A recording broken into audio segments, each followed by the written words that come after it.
So you've just been appointed to the role. What attracted you to the position? What made you apply for the job? In terms of why I wanted to work in the visitor sector, when I saw the ads coming through on my Facebook page, I sort of sat up and took notice of the four that were being advertised, and I considered the roles for about 4 weeks. And whilst I was in retirement, I had never really retired. I was very busy, and I asked myself the question, did I want to get involved in the business community again? And the answer was quite simply to myself, yes, it was, for 3 reasons. Of the 4 agencies, why visit? Well, it was the one that excited me most, and I believed I could add the greatest value. In terms of experience, I see the marketing of financial services, which is my background, and I've been selling the Isle of Man for the last 19 years as a safe place to invest your capital or your deposits. The extension into the visit sector was there in so much as encouraging people to come to the Isle of Man for a safe and memorable holiday, and I think that's a very important point to make.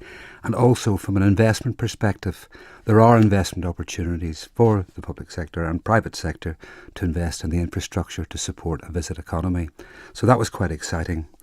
And then the visit business disciplines are exactly the same as running any business such as a bank, ensuring the residents get value for money, the customers have a good time and value for money, and which will lead to a stronger local economy and the underlying visitor-focused businesses. So everyone benefits from having a good, sound visitor economy. Now, when you talk about a good, sound visitor economy, one thing it does need is the correct infrastructure to draw people here. We've heard numerous comments about the likes of the State of Douglas and the island's capital. There are moves afoot to try and tidy that up, to redo the promenade.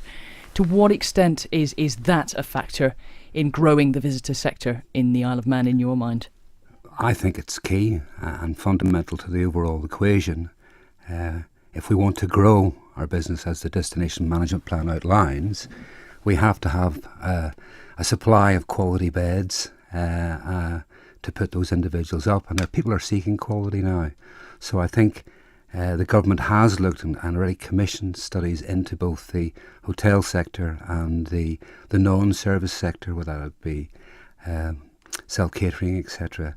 And I think it's fair to say that it's highlighted that there is a need for investment in both the hotel sector, which we're beginning to see now, and that's very encouraging.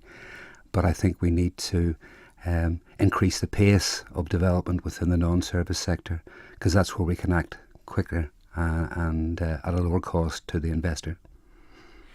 Now, this is about creating partnerships, essentially, between private sector and government. But presumably there's also a need for more partnerships or more joined-up working and thinking between various government departments. I'm thinking more of the agency Visit Isle of Man, but also the heritage body Manx National Heritage, which has a lot of and maintains a lot of visitor attractions, and the likes of the railways, which we know are a strong visitor attraction.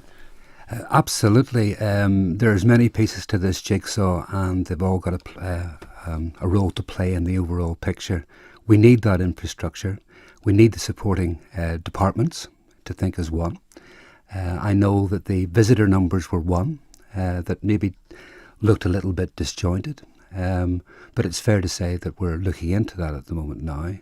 I'm a great believer that in my new role and the new board members that will be selected, we'll be looking forward rather than back and building on the key pillars that we've got, identifying areas that need to be developed and putting the business cases together to support that to government.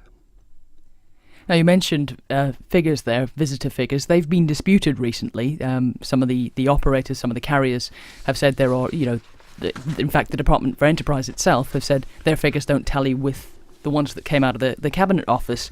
Presumably, to do the job you've been tasked with doing, you need to have an idea of what visitor numbers are like in the Isle of Man before you can even start thinking of growing them. You need to know what you're working with. Absolutely. It was the first question I asked in my interview when it was my turn to speak. What about the press and how are we going to deal with the visitor numbers? It's fair to say when I looked into it, when I got my feet under the desk last week, even though my official starting date is today, I went and had a look. It's fair to say that the ministers and indeed those that are involved for the visit area were extremely disappointed in the figures that were coming through, disheartened. And why was that? Because the underlying signs were extremely positive. The numbers were up for the TT, for the motor sport event as well, the FOM, the Manx Electric Railway was up, the heritage sites were up, the website traffic was up by 20%. So there were a number of indicators that would suggest the direction of travel was north rather than southwards. And when it came out, you did have to, I suppose, question. Now, that question is being asked and they're looking into it at the moment. The one thing I can promise the listener is that the visit agency will be based on a balanced scorecard, I'd like to say. We will have a scorecard which basically outlines what our service is like, both to customers, to stakeholders, even to colleagues working in the arena, together with a view on the numbers across a number of disciplines. I'd like to see it monthly, but we'll probably have to go for quarterly to start with. The old adage is what gets measured gets managed, and that's one that I hold quite close to my chest. So there'll be more visibility. So rather than having just one number in the public domain, hopefully we'll have many.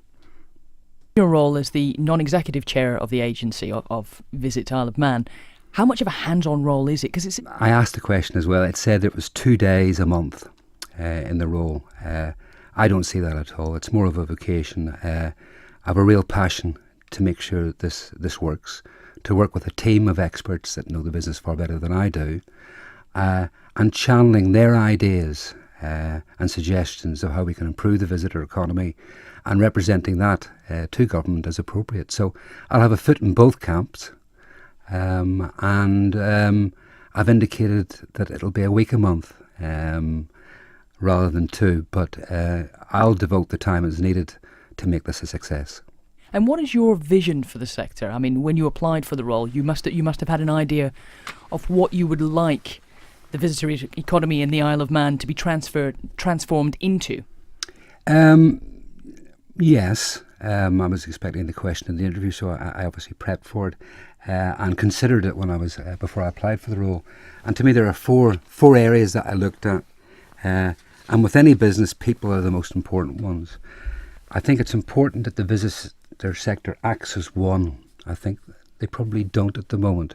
That both the public and the private sector, with an agency acting as sort of the referee in the middle, will pull a cohesive team together rather than talking about their sector, that we talk about it collectively, because everything works together to complement an overall picture. In actual fact, we'll be working with the other 3 agencies as well, because they will add value and weight to what we need. So the people are important, to empower and energise them, and to talk things up rather than always talk it down. We have a very good product, which is the second. The Isle of Man is a great product. It's a great place to come, to work, to live, and as I have done, to retire. And certainly that's the message we want to get out there. Now, within that product, we've already alluded to a need to strengthen our non-serviced and serviced bed capacity and quality. So that's important that we drive those recommendations forward, how we're going to achieve that. So that's the second one on product. The third one is, I like to call it the customer path or the customer journey.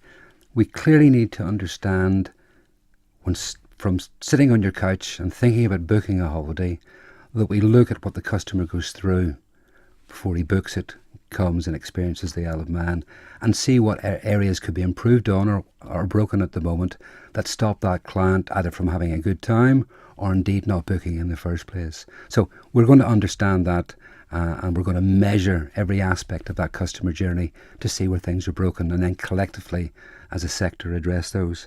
And then lastly, and I keep on repeating it and I don't apologise for doing so, performance measurement is the number one priority. How are we doing? Can we do better? And measuring ourselves to a number of set key performance indicators and indeed targets. Now, we've touched on the role of government within the tourism sector itself, but key to anywhere, key to a tourism sector anywhere in the world is basically the private sector and what it provides. we've heard numerous times that tourism in the Isle of Man is dead. There have been those claims. They've been countered by some people in the tourism industry. But is there confidence within the private sector itself in the island's visitor economy, in tourism in the Isle of Man in the years to come? I think we've seen some of that confidence manifest itself in the hotels that are being developed at the moment. The refurbishment of the Mount Murray to a very high standard. So that gives me some comfort that that is there. I think we need to present ourselves better. I think we need to encourage more inward investment and look at the returns that can be obtained for those individuals. And clearly in the non-service sector, I think we'll be demonstrating that why people should invest. So I'm very confident that we can convince the market and indeed the investor to select the Isle of Man as a destination of first choice and to invest in it. Now, this question probably answers itself since you applied for the role and got the job, but are you optimistic about the future of the visitor sector in the Isle of Man? I'm very optimistic. I wouldn't have taken the job if, one, I couldn't have made an impact. I think we're joining the public and private sector together as one for the first time.